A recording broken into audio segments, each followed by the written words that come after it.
Welcome to Boring History Sleep, the channel where the past becomes a lullaby. Tonight, we drift back into the world of the Victorians, exploring the quiet rules and forgotten rituals that shaped their daily lives. Our story is not told in hurried tones, but slowly, softly, so that the weight of history soothes the mind and carries you into rest. Today, we will be wandering through the delicate codes of social etiquette in the Victorian era, how people dined, courted, walked in public, and carried themselves with grace. So settle in, let your breathing slow, and allow these echoes of another age to guide you gently toward sleep. In the Victorian era, life unfolded under the weight of manners. It was a time when the outward appearance of civility was considered just as important, if not more so, than the inner reality of one's heart. To live in 19th century, Britain was to live within an intricate web of social expectations, where nearly every action was measured, interpreted, and silently judged. Etiquette was not simply about saying please or thank you. It was about signaling to the world who you were, what class you belonged to, and whether you were worthy of respect, admiration, or even trust. The Victorian period, stretching from the reign of Queen Victoria in 1837 to the dawn of the 20th century, was marked by great contrasts. On one hand, the world was racing forward, railways spread across the countryside, factories thundered with new inventions, and cities grew to unprecedented size. On the other hand, society clung tightly to tradition, especially in matters of morality, propriety, and social grace. In such a fast-changing world, etiquette became a kind of anchor, a way for people to ground themselves in stability, even as everything else seemed uncertain. To understand how deeply manners shaped daily life, we must remember that this was a world obsessed with appearances. A person's reputation could open doors or shut them forever. A careless remark, a poorly chosen gesture, or an outfit slightly out of place could cause whispers that followed someone for years. Even the smallest details mattered: how one held a teacup, how one bowed to a superior, how one walked across a drawing room. Each action sent a signal, and in a society so attentive to social codes, those signals were rarely missed. For the middle and upper classes, etiquette functioned almost like a second language. Children were taught from an early age how to sit, how to stand, how to greet an elder, and how to remain quiet when not addressed. Young girls were instructed in deportment schools, where they learned the art of posture, how to carry themselves with grace, and how to smile without revealing too much of the teeth, which, in that time, was considered uncouth. Boys, on the other hand, were taught how to bow, how to speak with measured dignity, and how to avoid the appearance of arrogance, even when privilege was on their side. The home itself was an arena of etiquette. The drawing room, where guests were received, became the stage upon which family reputation was displayed. Visitors entering such a room were immediately assessed: their clothing, their demeanor, their speech. A lady of the house would rise only slightly when a guest arrived, offering a graceful nod of the head, while the gentleman might extend a hand if the visitor was of equal rank. To rush forward eagerly or to show too much emotion would have been considered improper. Composure was the hallmark of refinement, yet etiquette was not limited to greetings and gestures. It extended to the very rhythms of the day. Letters, for instance, were not dashed off casually, but written with care, sealed with wax, and sometimes even perfumed with the faintest scent to suggest refinement. The handwriting itself was an art form, carefully trained so that the strokes of the pen reflected a calm, disciplined nature. To send a sloppy letter, or worse, one filled with spelling errors, was not only embarrassing but seen as evidence of poor upbringing. Public life carried its own strict demands. To stroll through a park in London or Bath was to enter a silent theater of observation. Ladies moved slowly, never hurried, as haste suggested lack of control. Gentlemen might offer an arm, but only if they were properly acquainted with the lady, and even then, the manner had to be discreet. To speak too loudly in such a setting was vulgar, to laugh too freely, scandalous. A true Victorian knew that the eyes of society were always watching, even in the most seemingly ordinary moments. There is a paradox here that is both fascinating and instructive. While etiquette was designed to promote civility, kindness, and order, it was also a weapon of exclusion. Those who failed to master the codes, whether because they were newly wealthy, foreign, or simply less fortunate, found themselves pushed to the margins. Good manners were not only a moral expectation, but also a currency. They could buy one entry into elite circles just as surely as money could. In fact, many considered etiquette the truest sign of breeding, more telling than wealth or title. This obsession with manners was not confined to adults. Children, too, bore the weight of etiquette. They were expected to remain unseen and unheard in the presence of company, speaking only when spoken to, and always with deference. To interrupt an adult conversation was nearly unthinkable. To fidget, to slouch, or to display boredom was corrected swiftly, for such behavior reflected poorly not only on the child, but on the entire family. In this way, etiquette was not just about individual conduct, but about preserving the honor of one's household. It is worth noting that these rules were not universal. Different classes, and even different regions, had their own interpretations of what constituted proper behavior. In the working-class neighborhoods of London or Manchester, life was lived with less ceremony, though even there, certain codes of respect governed neighborly interactions. Among the aristocracy, however, the rules were relentless. The higher one climbed in society, the more exacting the demands became. The very success of a family might hinge on whether its members could navigate these intricate rituals without fault. And yet, for all its rigidity, Victorian etiquette had a curious elegance. It gave structure to human interaction, creating a world where everyone knew their place, their role, and the boundaries of acceptable conduct. For those within the system, this could provide a sense of safety. One did not have to guess how to behave at dinner or in the company of strangers. The rules were already written. The challenge lay in following them flawlessly, a challenge that required constant self-control. Imagine, for a moment, stepping into a Victorian gathering. The air is faintly scented with flowers and candle wax. A hush fills the room as you enter. All eyes turn to notice your arrival, and in that moment, every movement matters. You lower your head slightly, acknowledging the hostess without appearing overeager. You pause, allowing yourself to be introduced rather than rushing forward.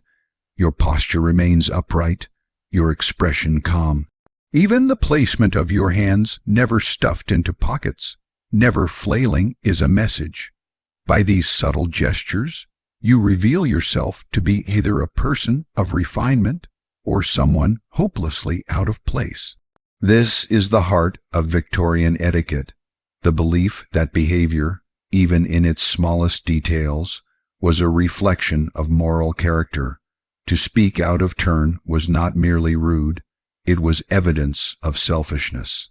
To laugh too loudly was not merely boorish, it was proof of vulgarity. To dress inappropriately was not only a fashion misstep, but a betrayal of one's class.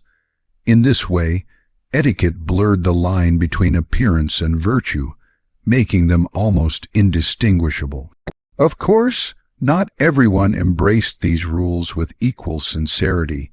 Many Victorians quietly resented the constant scrutiny, the endless rehearsals of politeness. Behind closed doors, families were often less restrained, laughter freer, and tempers more easily expressed. But the public face was everything. Society demanded performance, and few dared to defy it. For women especially, the pressure was immense. Their worth was often judged more on grace and manners than on education or wit. A woman who stumbled socially risked losing opportunities for marriage, friendship, and respect. At the same time, etiquette gave women a kind of power, subtle though it was. Within the rigid codes, they could signal interest or disapproval with a glance, a gesture, or a carefully chosen phrase. Fans, gloves, and handkerchiefs became instruments of unspoken communication. A slight flick of the wrist, a moment's pause, could convey volumes without a word being spoken. In this hidden language, women found a way to express themselves even while society tried to limit their voices. As the century wore on, books of etiquette became immensely popular. These manuals instructed readers on everything from how to address a letter to how to behave at the theater. Titles like The Habits of Good Society or The Lady's Book of Etiquette were found in parlors across Britain and America, offering guidance to anyone eager to rise in the social world. They served as both instruction and reassurance, promising that with the right manners, even those born outside the aristocracy could hope to be accepted, and yet the weight of all this instruction could be exhausting. The constant awareness of how to sit, how to stand, how to speak, how to move, it created a world where spontaneity was nearly impossible. Life became a series of careful calculations, a performance from dawn until dusk. Even in the privacy of one's home, the awareness of what others might think lingered like a shadow. For some, this was comforting, a sign of belonging to a civilized society. For others, it was suffocating, a cage of invisible rules.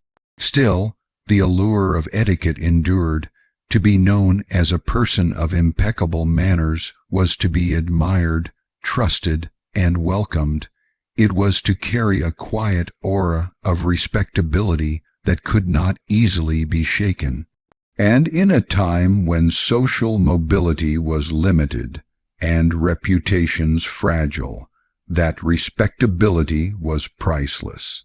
So, when we imagine the Victorian era, we must picture not only the gas lamps and carriages, the lace dresses and polished shoes, but also the invisible threads of etiquette weaving through every interaction.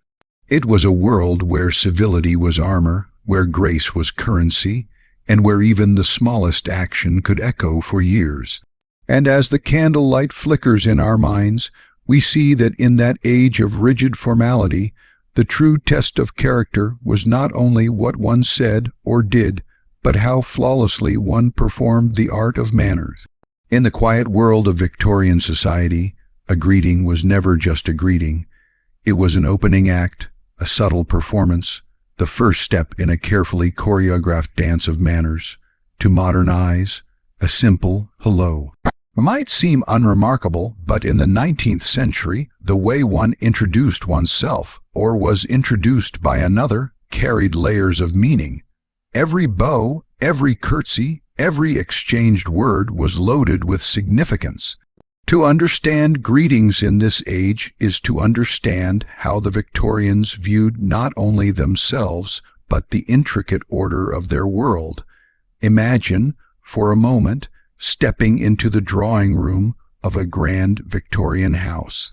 The air is warm with candlelight, the scent of polished wood and faint perfume drifts through the space.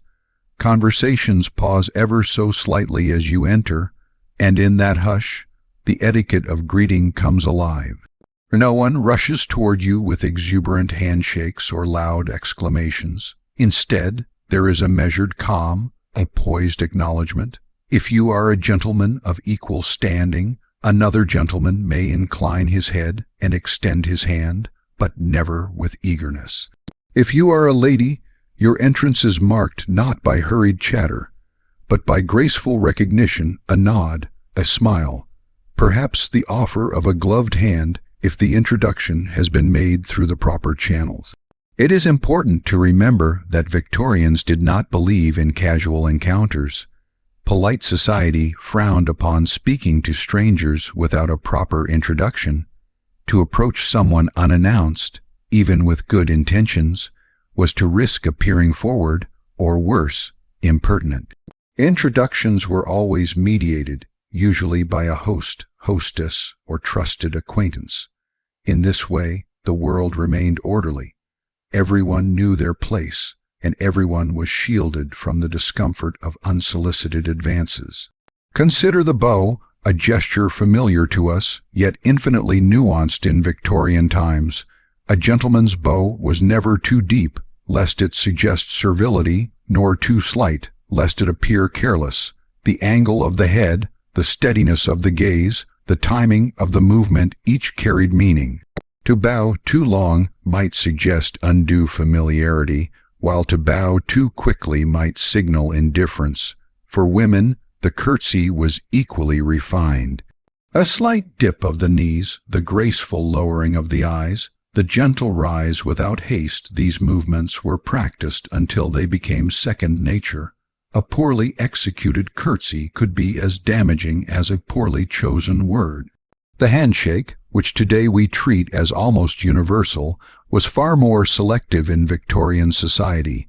Two men of equal rank might shake hands upon meeting, but only if the occasion warranted it.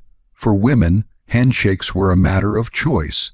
A lady might extend her hand if she wished, always gloved in public, and the gentleman would take it lightly, never squeezing, never shaking with vigor.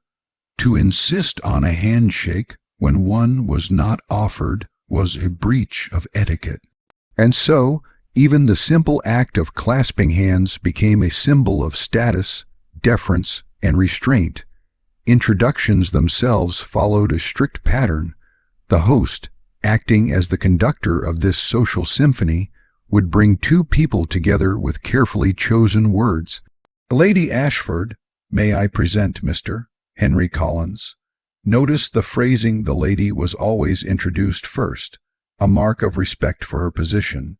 Titles and surnames were used, never Christian names, unless a deeper friendship existed. For those without titles, Miss, Mrs., or Mr. preceded the surname, and only after permission could first names be spoken. To skip these formalities was not simply an oversight, but a mark of rudeness that could linger in memory long after the encounter. But greetings were not only about words or gestures, they were also about silence. The pause before speaking, the careful timing of a smile, the delicate space between two bodies as they approached, all of this was part of the ritual. In fact, restraint was often more admired than enthusiasm. A Victorian gentleman did not rush into conversation, nor did he overwhelm with friendliness. His manner was calm, dignified, and slightly reserved. A lady, too, was measured, allowing herself to be approachable, yet never appearing too eager. For both, the unspoken rule was clear: warmth must always be tempered by dignity. The etiquette of greetings also reflected the rigid social hierarchy of the time. One did not greet a superior as an equal. A servant bowed more deeply to a master, and a tenant deferred to a landlord. In aristocratic circles, to greet someone of higher rank required an extra layer of humility, a longer pause, a deeper nod, sometimes even waiting until the superior acknowledged you first. Conversely, those of higher rank had the privilege of initiating greetings. A lady might choose to acknowledge someone or not, and her decision alone could determine whether the interaction took place at all. In this way, greetings were not only social but also political, reinforcing the structures of power and class. Even the setting mattered. A greeting in a drawing room differed from one in the open air. At the theater, a gentleman might acknowledge an acquaintance from across the room with a slight bow of the head, rather than disturbing others with words.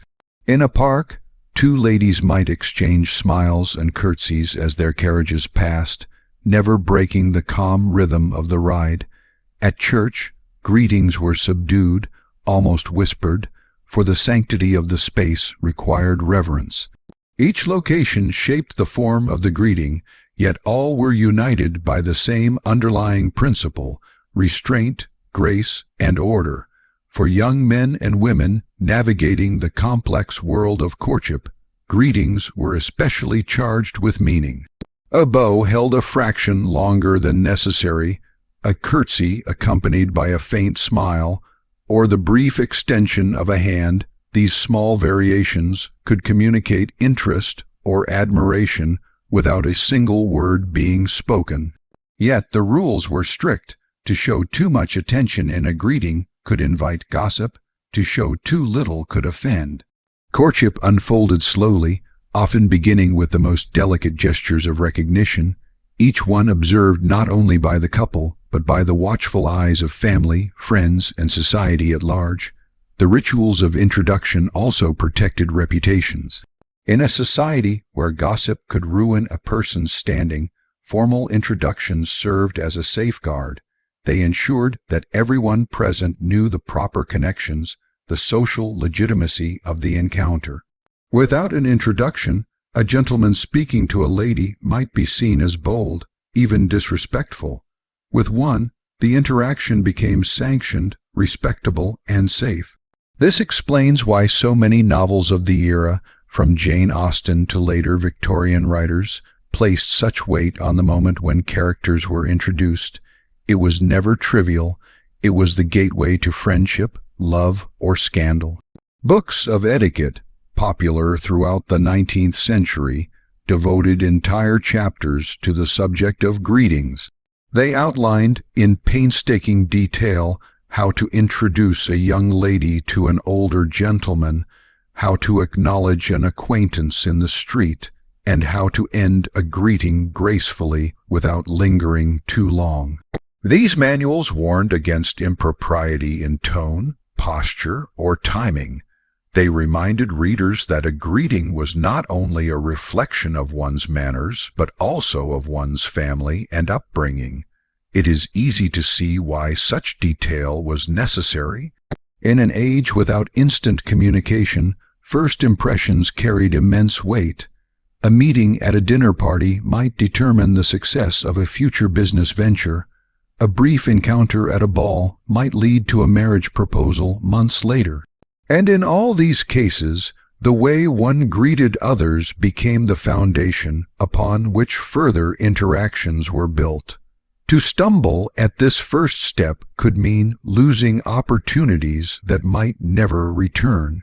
And yet, within the rigidity of these rituals, there was also beauty. Greetings were graceful, elegant, and often poetic in their simplicity.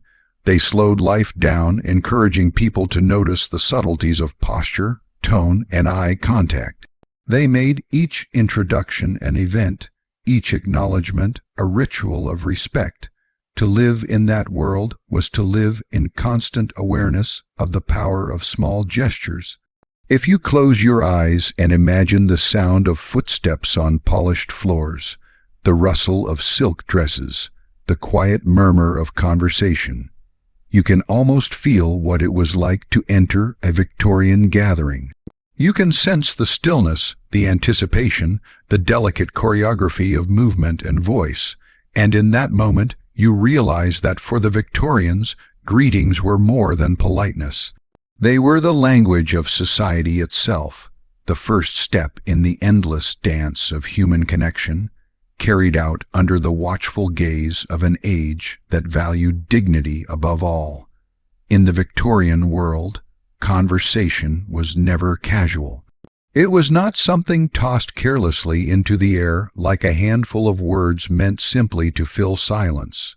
Instead, speech was an art form, carefully measured, controlled, and cultivated to reflect refinement, intelligence, and moral standing.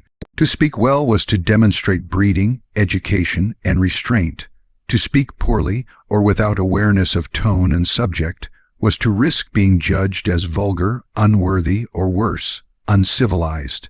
Imagine for a moment a gathering in a well-lit Victorian parlor. The fire crackles softly in the hearth, candles glow on the mantelpiece, and guests sit in high-backed chairs arranged in gentle circles. The air is alive with the hum of conversation, but the sound is not chaotic, not loud, not intrusive. Instead, it is gentle, melodic, like many small streams flowing together. No one interrupts another. No one raises their voice. The rhythm of speech flows with grace, each word carefully chosen, each pause as deliberate as the words themselves. Victorians believed conversation revealed the soul. A person's words were thought to reflect their upbringing, their education, and even their moral character. For this reason, children were taught from a young age not only how to behave physically, but also how to speak properly. Boys were instructed to speak with dignity and clarity, avoiding slang or crudeness. Girls were taught to use soft, musical tones, never too loud, never too bold, and certainly never commanding. A young woman's speech was expected to mirror her modesty, her refinement, and her gentleness. The boundaries of acceptable subjects were narrow but carefully maintained. Controversial topics such as politics, religion, or money were discouraged in polite company, unless all present were of the same persuasion. To debate loudly, to raise one's voice, or to show passion in an argument was considered impolite, even if the subject itself was worthy. Instead, conversation was steered towards safe, agreeable topics: literature, music, the weather, travel, or shared acquaintances. These subjects allowed discussion to flow smoothly without friction, without the risk of discord. The tone of conversation mattered as much as the words themselves. A gentleman did not laugh loudly, nor did he boast of his accomplishments. He spoke with calm authority, allowing his words to carry weight without force. A lady avoided sarcasm, avoided harshness, and never attempted to dominate a discussion. Even wit, which was admired, had to be gentle and never biting. To embarrass another through cleverness was considered cruel, while to uplift another with kind words was considered the mark of true refinement. Silence, too, held great value. In a society where restraint was praised, to remain silent at the right moment was often considered more elegant than to speak needlessly. A pause before answering, a moment of reflection, conveyed thoughtfulness and dignity. Chatter, gossip, or overexcitement, on the other hand, suggested frivolity and lack of control. Thus, conversation was never about filling silence, but about weaving meaning carefully into it. Books of etiquette, so popular during this time, gave pages of instruction on the art of speech. They cautioned against slang, against regional accents, and against the careless overuse of certain words. They advised women to avoid speaking too much of fashion, lest they appear vain, and men to avoid constant talk of business, lest they appear coarse. Instead, both were urged to cultivate knowledge of poetry, literature, and history, not to lecture, but to contribute gracefully to the flow of talk.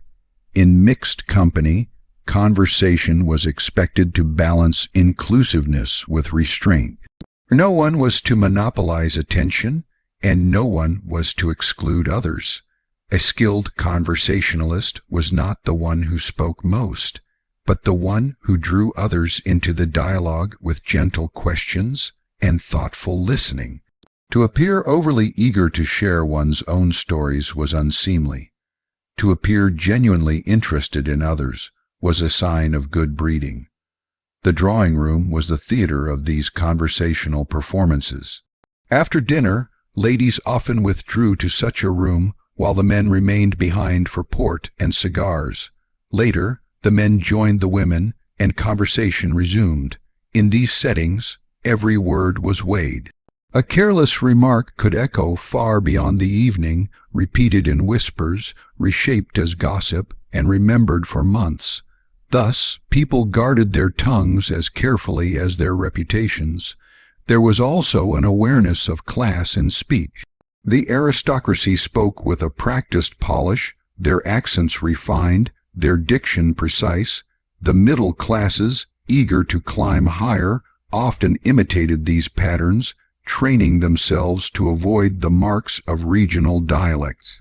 For the working classes, language carried different codes, more practical, more direct, but when entering polite society, they too understood the importance of restraint. A misplaced word, a rough phrase, could reveal origins one might prefer to hide. Courtship conversations were perhaps the most delicate of all. A young man and woman could not simply speak freely as they wished. Every exchange was supervised, often in the presence of family. Words of affection were cloaked in metaphor, in careful allusion, in polite restraint. A compliment might be hidden within a reference to a poem. Interest might be signaled through the choice of a topic rather than a direct declaration. Love itself had to pass through the filter of etiquette, until at last, when propriety allowed, deeper emotions could be spoken more openly. At the same time, conversation was also a way to test character. A gentleman who spoke with arrogance, who interrupted, who boasted, was quickly judged unworthy of serious regard. A lady who prattled endlessly, who gossiped unkindly, or who laughed too loudly might find her reputation diminished. To converse well was to show not only intelligence but also discipline, kindness, and humility. And yet, for all its restraint, Victorian conversation could be full of charm. Gentle teasing, soft laughter, and thoughtful reflections gave warmth to social gatherings. Storytelling was admired so long as it was modest and did not overshadow others. Poetry might be quoted, books discussed, journeys recounted with gentle detail. These conversations could stretch into the night, accompanied by the soft glow of lamplight and the occasional clink of teacups, weaving a gentle tapestry of voices that soothed as much as it entertained. Even in written form, the principles of conversation carried weight. Letters were written as though the writer were speaking in person, thoughtful, measured, and polite. To write too hastily or to use careless words was seen as a breach of decorum. A letter was not simply communication, it was a reflection of character, a mirror of the same discipline expected in spoken words. In the larger sense, conversation in the Victorian era was about more than exchanging ideas. It was about sustaining harmony, maintaining respect, and reinforcing the social fabric. It was a way to live within the boundaries of civility, to protect reputations, and to display the virtues of patience, restraint, and thoughtfulness. So, when we imagine a Victorian gathering, let us hear not loud debates or bursts of laughter, but soft voices weaving gracefully around one another. Let us imagine pauses that carry as much weight as speech, nods of acknowledgement that speak more deeply than words, and the quiet dignity of people who believed that conversation itself was a reflection of the soul. In that gentle hum of voices, under the glow of lamplight, we hear the Victorian belief that speech was not simply sound, but the living measure of character. In the Victorian world, a dining table was not merely a place to eat. It was a stage, a theater where etiquette revealed itself in the most delicate and deliberate of ways. Every chair, every fork, every glance between guests was part of a performance that conveyed refinement, class, and respect. To dine in the 19th century, particularly among the middle and upper classes, was to participate in a ritual, a ceremony that blended nourishment with social order, turning an ordinary meal into a demonstration of grace and civility. Imagine entering the dining room of a well-to-do Victorian household. The doors are opened with quiet ceremony, and the glow of polished silver and fine china greets the eye. Crystal glasses catch the light of flickering candles. The table is spread with a white linen cloth, its surface carefully arranged so that each plate, knife, and spoon sits precisely in its place. No detail is accidental. The host and hostess have ensured that the very setting itself speaks of refinement before a single word is spoken or a single bite of food is taken. Punctuality was the very first test of etiquette. To arrive late to a dinner invitation was not a small offense. It was a silent insult, a signal of disregard for the host's efforts. Guests were expected to arrive promptly, often waiting in a drawing room until summoned to the table. There, conversation began softly, and the gathering transitioned slowly into the more formal atmosphere of the meal. The seating arrangements had been carefully planned ahead of time, for placement at the table reflected one's status, one's closeness to the hosts, and one's importance in society. A seat nearer the host or hostess was an honor. One further away suggested lesser standing. Once seated, posture itself became the first act of the ritual. Guests sat upright, never slouched, hands lightly resting upon the table or lap, never sprawling, never restless. Napkins were discreetly unfolded and placed upon the lap with quiet precision, never waved about or used hastily. The slightest misstep, placing elbows upon the table, tapping one's fingers, or appearing distracted, could send a subtle but powerful signal of poor manners. Dining in the Victorian era often consisted of multiple courses, each with its own precise set of utensils.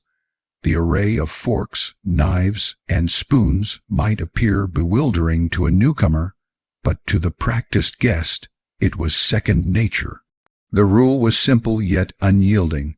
Begin with the outermost utensil and work inward with each successive course.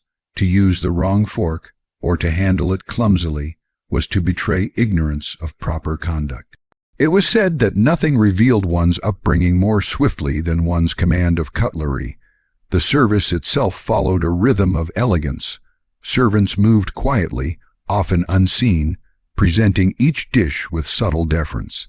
Food was not piled onto plates in heaps but served with moderation, portioned carefully so that the act of eating remained graceful. No one hurried, no one devoured. Instead, meals unfolded slowly, allowing conversation and ceremony to weave naturally with each bite. To reach across the table was unthinkable. If one desired something, it was requested politely and passed with dignity. Conversation at the table followed its own set of rules. Loudness was frowned upon, as was laughter too boisterous for the setting. Guests were encouraged to speak to those seated beside them, alternating between one neighbor on the right and one on the left as courses progressed. In this way, no one was neglected, and harmony was maintained. Controversial subjects were avoided. Instead, safe topics such as books, music, travel, and the weather kept the air pleasant. To dominate the conversation, to boast of oneself, or to speak ill of others was considered not only rude but deeply offensive to the dignity of the meal. Even the act of eating carried layers of meaning. One never cut more than a single bite of meat at a time. One never gestured with utensils, nor made sound while chewing. Soup was sipped quietly from the side of the spoon, never slurped, never blown upon to cool. Bread was broken gently by hand, never bitten into directly, and buttered discreetly rather than smeared. To eat hastily suggested greed, to eat carelessly suggested coarseness. Each bite was taken as though it were part of a performance in which elegance mattered as much as taste. Wine and spirits followed their own order of service. Crystal glasses were filled only to a modest level, never brimming, and the clink of glass against glass in toasts was done lightly, with restraint. A gentleman did not gulp his drink but sipped, pacing himself with the flow of the meal.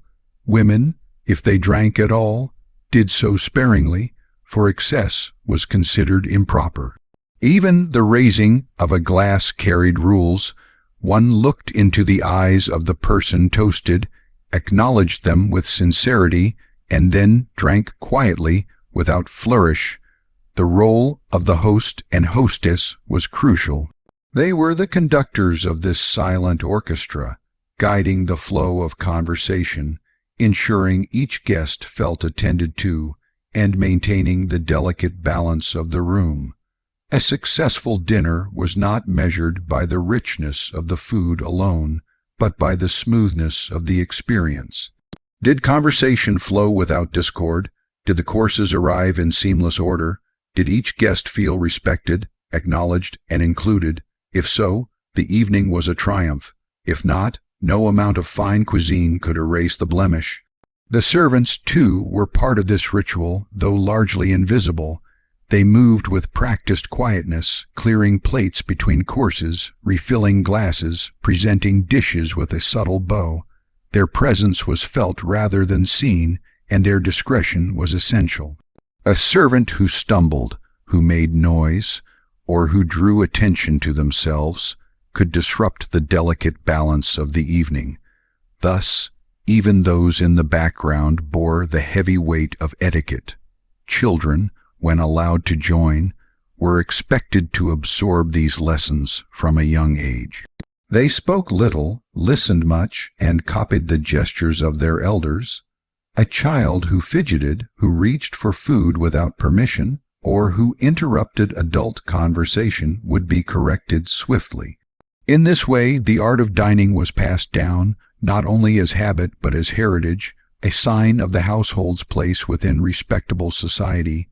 For those outside the upper classes, the dining rituals were less elaborate, but even there, manners mattered. The working classes, though lacking in silver and crystal, still maintained codes of respect at the table. Meals were taken with prayer, conversation was moderated, and children were taught to sit upright and eat without waste. The ideals of etiquette filtered down through society, each class interpreting them in its own way. To modern eyes, such rigidity might seem exhausting, but to the Victorians, it brought order and beauty to one of life's most ordinary acts. Meals were not hurried necessities but moments of ceremony, opportunities to practice discipline, civility, and grace. They reminded all present that life was more than survival. It was performance, and even the simplest gesture, the way one held a spoon, the way one folded a napkin, was a reflection of who one was. As the final course arrived, perhaps fruit, cheese, or a sweet confection, the meal began to close with the same grace with which it had opened. Napkins were folded neatly, chairs were pushed back with care, and guests rose slowly, never abruptly. The dining room gave way once more to the drawing room, where conversation might continue over tea or music. But the impression of the meal lingered long afterward, a memory of refinement, a mark of the household's standing, and a subtle lesson in the art of living with grace. So when we picture a Victorian dinner, we must not only imagine the taste of roast meats, the scent of soups, or the sweetness of puddings. We must imagine the stillness of posture, the elegance of movements, the quiet murmur of voices, and the glow of candlelight upon polished glass. We must see the dining table as the Victorians saw it, a mirror of society, a place where order reigned, and where every bite carried with it the weight of reputation and the beauty of restraint. In the Victorian world, love and marriage were not merely private matters of the heart. They were carefully woven into the fabric of society, governed by rules, rituals, and unspoken understandings that shaped the way men and women approached one another. Courtship was not a spontaneous act of passion, but a slow, deliberate journey in which etiquette served as both guide and guardian. Every glance, every word, every letter was touched by the weight of custom. Imagine, for a moment, a young gentleman and a young lady in a middle or upper-class household. They do not meet casually at a coffee house or strike up conversation in a park, as we might expect today. Their meeting is carefully arranged, either through family connections, church gatherings, or social events designed for such interactions. Chance encounters were rare, and when they did occur, they were often brought quickly under the supervision of parents or chaperones. The eyes of society were always watching, and to step outside the accepted path was to risk not only personal reputation, but the honor of one's family. The role of the chaperone cannot be overstated. Rarely would a young woman of good standing be allowed to meet or speak with a man alone. Instead, she was accompanied by her mother, an older sister, or a trusted relative. Their presence ensured that conversation remained proper, gestures remained modest, and no hint of impropriety could take root. Even the simplest of interactions, a short walk in the garden, a shared word after church, was carefully supervised. What might seem stifling to modern sensibilities was, in Victorian eyes, the very safeguard of virtue. Letters were another delicate thread in the tapestry of courtship. Written communication offered a way for affection to bloom, but even here, rules applied. A letter was never too forward, never too revealing of deep emotion too soon. Instead, it was crafted with elegance, careful wording, and the utmost respect. A misplaced phrase could tarnish a lady's reputation or mark a gentleman as too bold, too hasty. Handwriting itself carried meaning, with flowing script seen as refined and upright, while untidy marks might suggest carelessness. Each letter was preserved, sometimes tied with ribbon, treasured as a token of growing affection and seriousness of intent. Public displays of affection were strictly avoided. A man did not place his hand upon a woman's arm unless assisting her across a street or guiding her into a carriage, and even then, the gesture was brief and formal. To touch a lady's hand for too long, to lean too close in conversation, or to speak with a familiarity not yet earned would draw swift judgment. Reputation was fragile, and gossip spread quickly. Thus, restraint was not only expected, it was essential. For women, modesty was the cornerstone of conduct. A young lady did not pursue a man openly, nor did she make her interest too visible. Instead, she signaled with subtlety, a glance, a smile, a moment of conversation that lingered slightly longer than courtesy required. She was to be pursued, not the pursuer, and her acceptance or rejection of a gentleman's interest was conveyed with delicacy. To appear eager was frowned upon, for it suggested desperation or weakness. To appear cold was equally risky, as it could dissuade serious suitors. Balance, quiet grace, and self-possession were her tools. For men, honor and restraint defined their role. A gentleman demonstrated his worth not through bold advances, but through constancy, respect, and reliability. He might call upon a young lady at her family's home, bringing flowers or small gifts, never extravagant, but always thoughtful. He would converse with her parents as much as with her, for their approval was as vital as her affection. Courtship was as much about proving oneself to the family as to the woman herself. A man's prospects, his occupation, his reputation in society, all came under scrutiny. Love alone was not enough. It had to be joined with stability, respectability, and the promise of a secure future. Marriage, in the Victorian view, was not simply a union of hearts, but a joining of families, fortunes, and social positions. Especially among the upper classes, alliances were considered with care. A family might look for a match that secured wealth, property, or status. Yet, within these boundaries, genuine affection often did grow. The rituals of courtship allowed time for such feelings to take root, though always under the careful watch of etiquette. The symbolism of objects played a subtle yet powerful role in courtship. A fan, a glove, or a bouquet of flowers could carry unspoken messages. The so-called language of flowers was especially popular in the Victorian era. A red rose signaled deep love, while a white rose suggested purity. A sprig of lavender conveyed devotion, and forget-me-not symbolized enduring affection. A gentleman presenting such tokens did so with purpose, and a lady receiving them understood the delicate meanings hidden within. Thus, even when words could not be spoken freely, emotions found their way into expression through symbols. Engagement itself was announced with ceremony, Once a gentleman had proven his intentions and secured the approval of a lady's parents, he might offer her a ring. This was not the elaborate diamond engagement ring we recognize today, but often a simpler piece of jewelry, sometimes with modest stones, sometimes inscribed with words of devotion. The announcement was shared with family and friends, and from that moment forward, the couple was bound publicly, though still expected to maintain propriety until marriage. The wedding that followed was not merely a personal celebration, but a community event. It confirmed not only the union of two individuals, but the continuity of social order. Marriage upheld the structure of society, ensured the passing down of values, and reinforced the roles of men and women within the home and the larger community. A husband was expected to provide, protect, and lead. A wife was expected to nurture, manage the household, and embody virtue. Together, they formed the cornerstone of Victorian ideals. Yet, beneath this idealized surface, realities varied. Not every marriage was born of affection, and not every courtship was gentle. Some unions were purely strategic, arranged to secure wealth or preserve status. Women, in particular, faced limitations, for their futures often depended on marriage.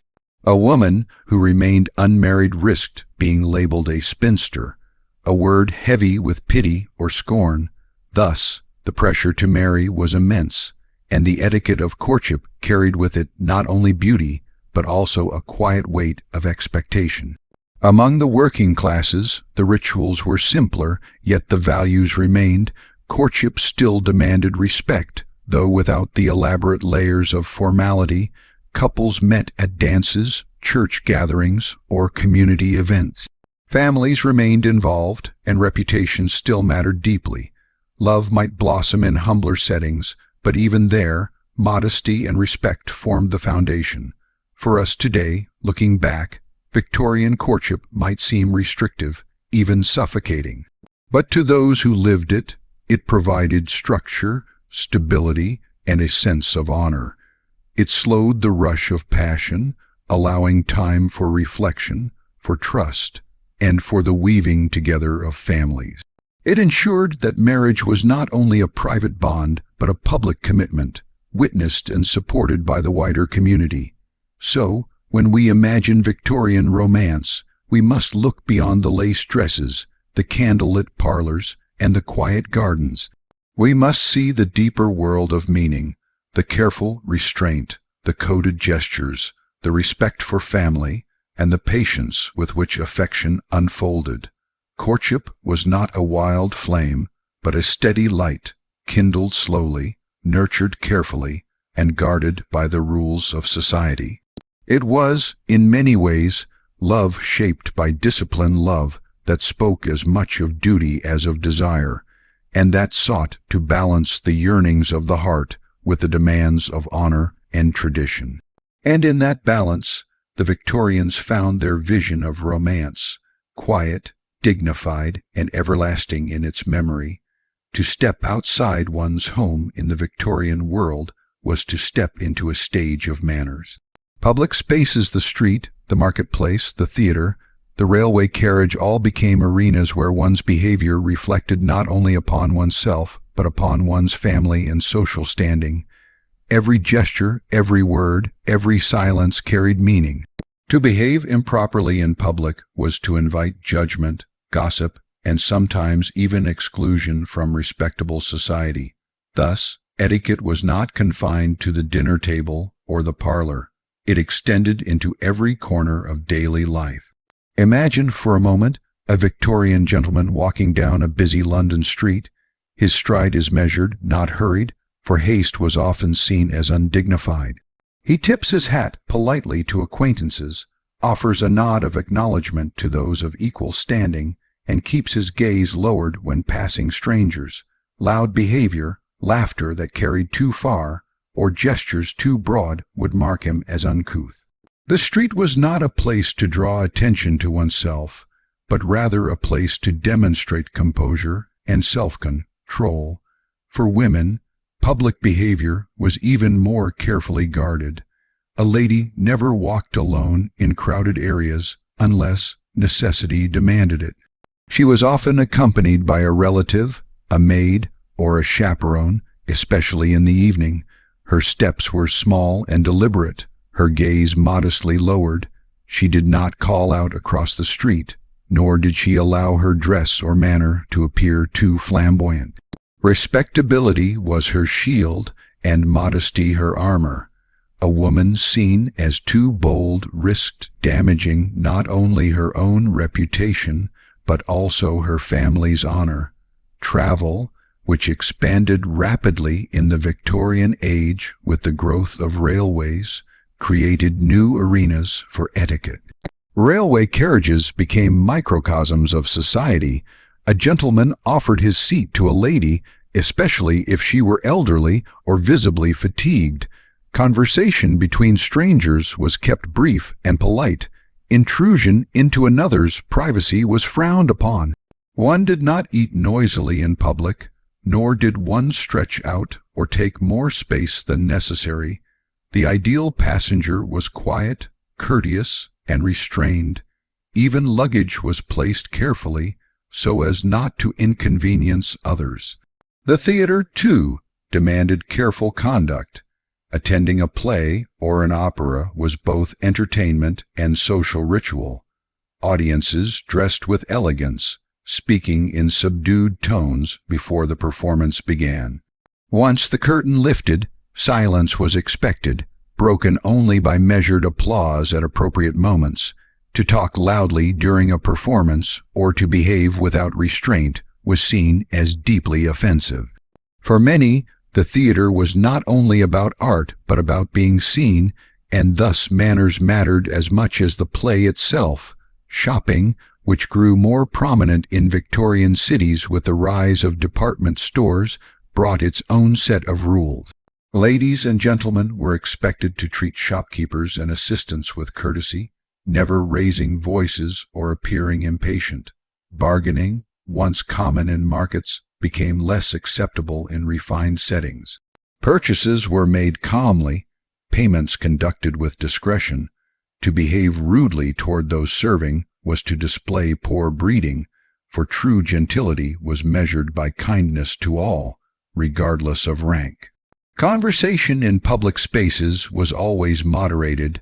One did not discuss private matters where others might overhear. Political arguments, gossip about neighbors, or personal disputes were reserved for the home. In the street or carriage, one spoke softly, kept exchanges brief, and maintained composure.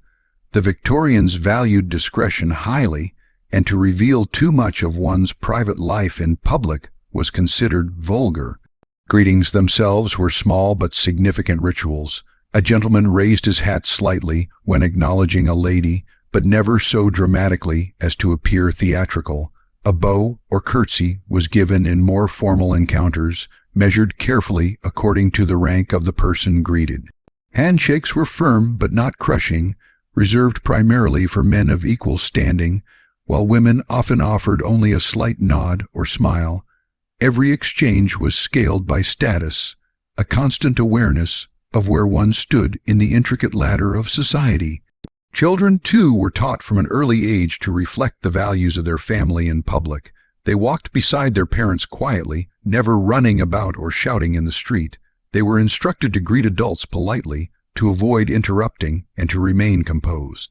A child's behavior in public was often seen as a direct reflection of their parents' success in upbringing. Public decorum extended even to one's appearance.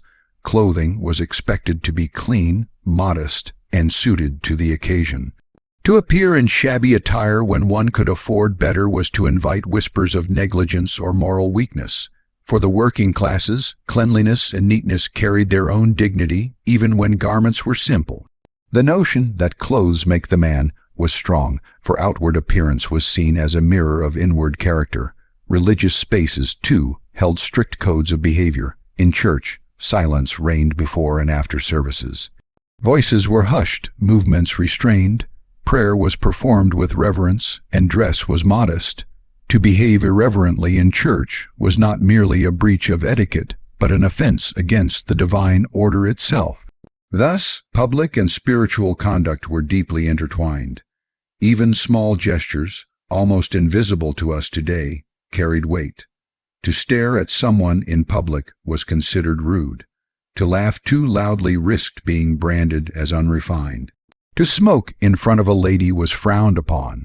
Spitting in the street, once common in earlier centuries, was condemned as vulgar. Manners shaped even the most ordinary actions, creating a world where civility smoothed the rough edges of crowded urban life. Yet, beneath these strict codes lay a deeper purpose. Public etiquette was not only about appearances, it was about creating harmony in spaces shared by many. In the growing cities of Victorian England, where classes and strangers brushed shoulders more than ever before, etiquette acted as a kind of social lubricant, reducing friction and preserving dignity. By adhering to common rules of conduct, people could coexist with order and respect. For the upper classes, public behavior was also a means of distinction. It separated them from those considered rough or unrefined. Their calm demeanor, measured steps, and polished manners marked them as superior. For the middle classes, adopting such behavior was a way of rising, of demonstrating aspiration toward gentility. For the working classes, public manners were a shield, a way to claim respect even in modest circumstances. Thus, etiquette in public spaces was not only about courtesy, but about identity and status. In moments of crisis, too, manners remained a guide. If a lady stumbled in the street, a gentleman offered assistance swiftly, but with respect, never lingering unnecessarily. If a carriage accident occurred, men rushed to help, but always with an air of composure. Panic, shouting, or loss of control were condemned.